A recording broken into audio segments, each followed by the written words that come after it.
What's going on, people? We are Tottenham TV, back here for some more content for you guys today. Yesterday, we looked at the 5 players who could step up in the absence of James Maddison. Today, we're going to be looking at 5 players who could step up in the absence of Mickey van der Ven. We do know he's out for a prolonged amount of time until January, most likely, with a hamstring injury.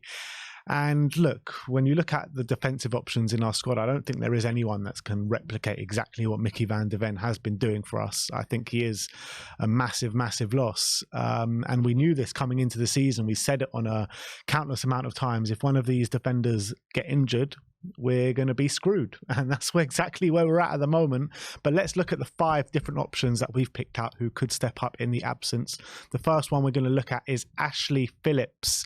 And I actually think, in terms of the attributes that these defenders have, he might be like the kind of natural successor to Mickey van der Ven. However, he's 18 and we don't know if he's ready or not.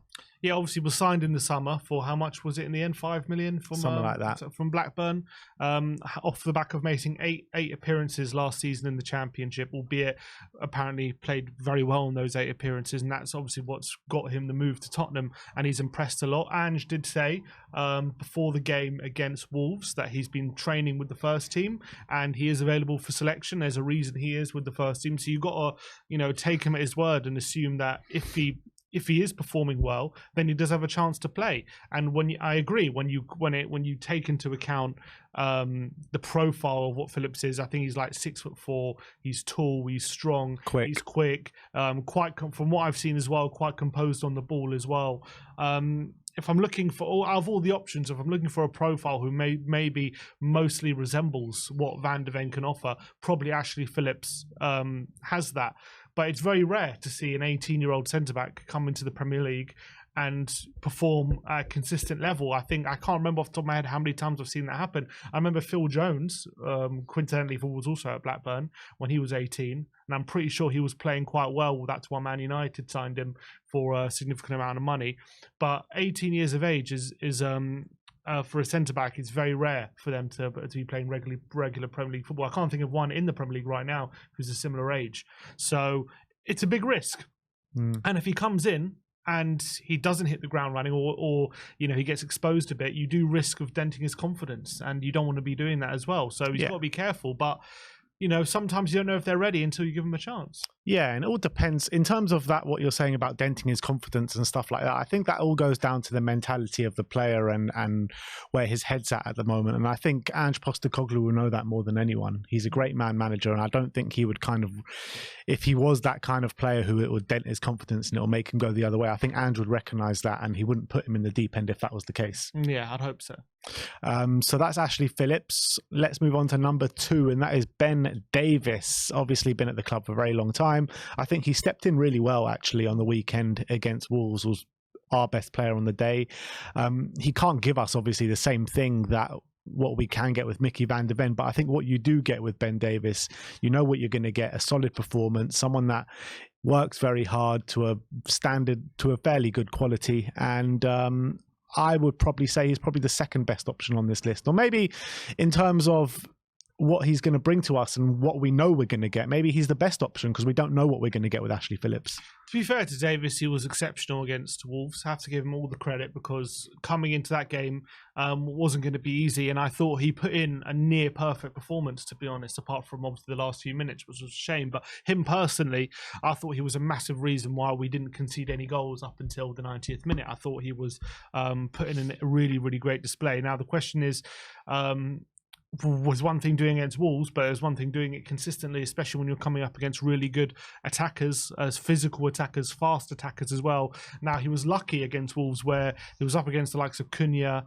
Hwang, and I can't remember, maybe Bellegarde, who I'm not saying they're bad players by any stretch. I'm just saying Davies is more likely to be able to deal with those kind of players. Now, it's going to be a different test next week, after international break. Ollie Watkins, very physical, very tall, being able to aerially dominate him, maybe a bit quicker than him as well. When he comes against people like Haaland, the following week after that, maybe Callum Wilson, when he comes up against Newcastle, or even Antonio, these offer much different threats. And so I don't want to basically say he had a great game here, so that means he should be the one ready to step in, because I really think I can see him struggling against those kind of oppositions. But credit where credit's due, he had a brilliant game and maybe showed that he can deputise, maybe not to the same effect as Van de Ven, but one thing I want to give him credit for is on the ball, he definitely showed a bit of quality. He's also maybe the only left-footed option, if am I right in saying that? I believe so. Maybe is.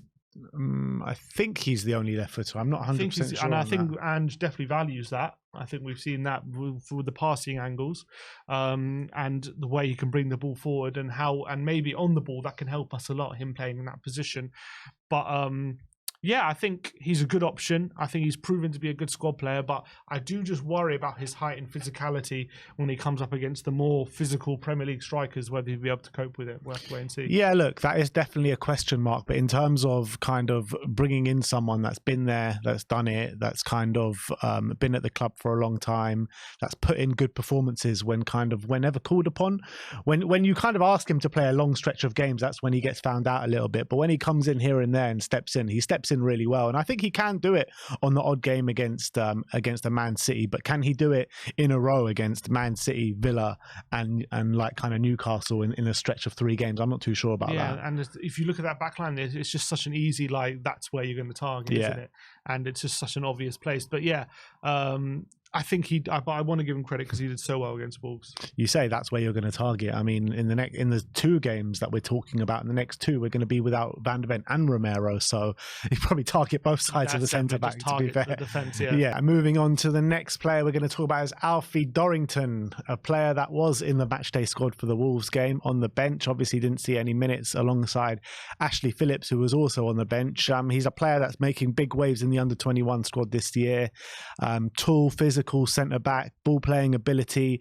He's actually played a lot more games for the under-21s this year than Ashley Phillips. I think Ashley Phillips may be a bit ahead of him in the pecking order, seeing as he has been in matchday squads before the Wolves game, and Dorrington, I think it was his first matchday appearance in the first team this year. So maybe that is a bit of an indication where Ange's head is at. But I think when you're looking at the attributes that he does have, it could be another player that has similar profile to what we want at centre-back, but with him being maybe under the pecking order to Ashley Phillips, I'm not sure how quite likely this is that he will be the one to step up. Yeah, Phillips has definitely been in more matchday squad so far this season. From what I've seen from him in the under-21s or under-23s, I'm not sure which one it is, this season. 21s. Under-21s. He seems to be very good at like playing out the back and bringing the ball out the back with his physical attributes, and he seems to have really good ball playing ability.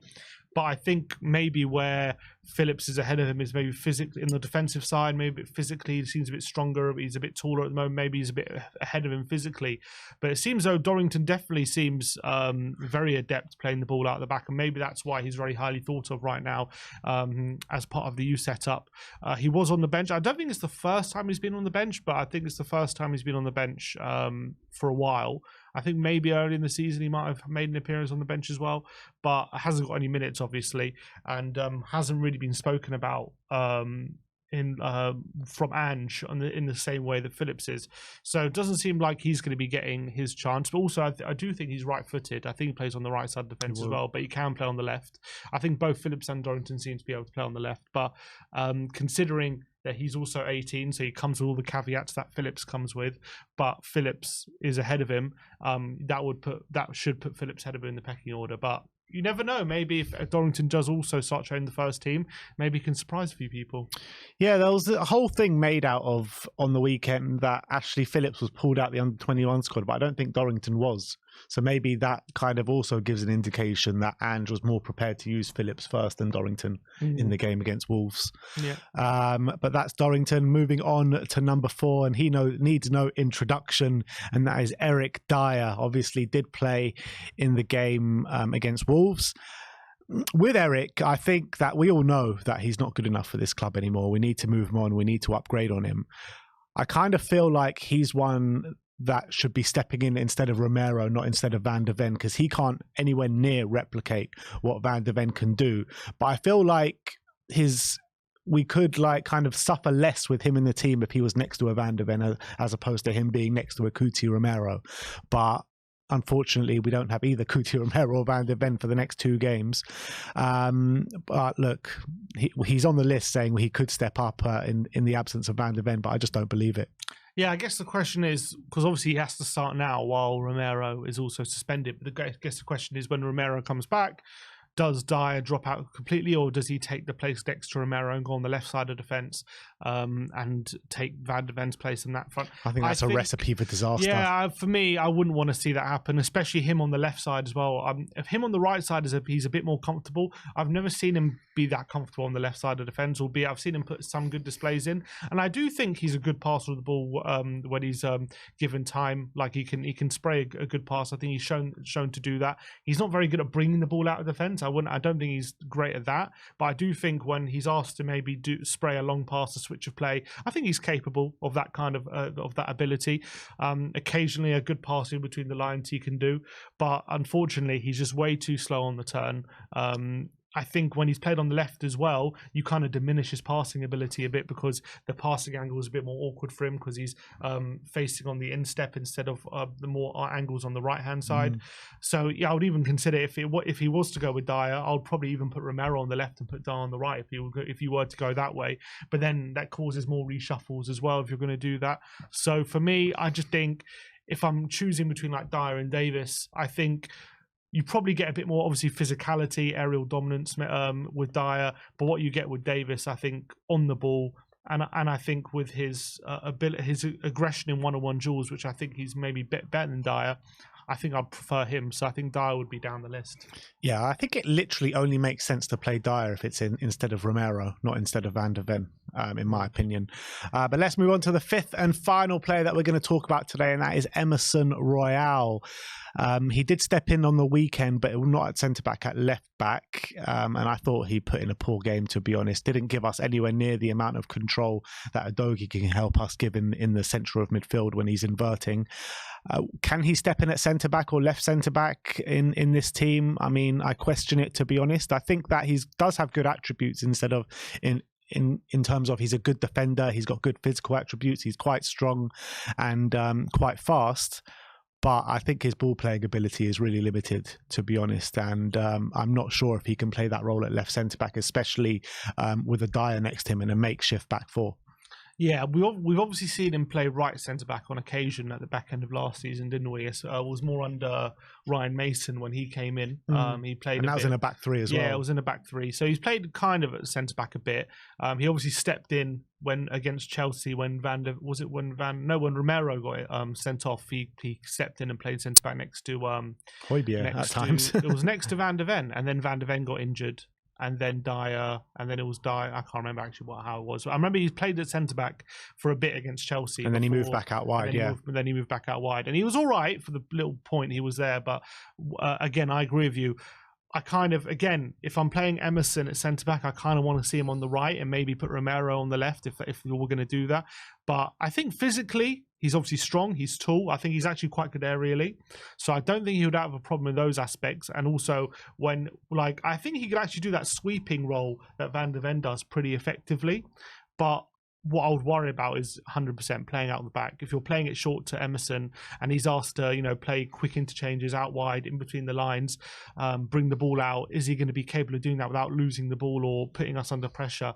That would be my big concern about Emerson Royal and whether it will really affect our build-up play. I think it would, to be honest. And it did on the weekend with having him just at left-back because, he is so important with Udogie and Porro coming into the centre, helping us control the midfield.